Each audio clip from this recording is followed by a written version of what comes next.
ভাই, তোমার সাথে ইউনূস সাহেবের সাক্ষাৎ লন্ডনে হয়েছিল, আমরা দেখেছিলাম।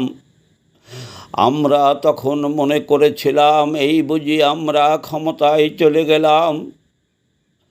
আমরা আনন্দে আত্মহারা হয়ে 15ই আগস্টে ধানমন্ডি বঙ্গবন্ধুর ভাঙা বাড়ি গিয়েছিলাম। ওখানে যেয়ে স্লোগান দিয়েছিলাম, তারেক ভাই তোমায় কথা দিলাম, আমরা ধানমন্ডির বাড়ি দখল নিলাম। তবে কি আমরা ভুল করেছি এই কয় মাস? তবে কেন কেন কেন আমরা ডাকসু নির্বাচনে বিপুল ভোটে হেরে গেলাম? এতদিন কি তাহলে আমরা যা করেছি সব ভুল করেছি?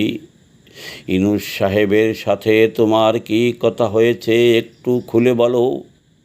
পাশে আবার একটা কালো ব্যাগ দেখেছিলাম, তার ভিতরে কি ছিল কি ছিল কি ছিল আমাদের একটু খুলে বলো।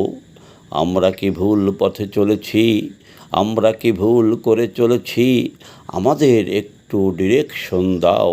সামনে আমাদের কি করা উচিত? কি করিলে জনগণ আমাদের ভোট দেবে?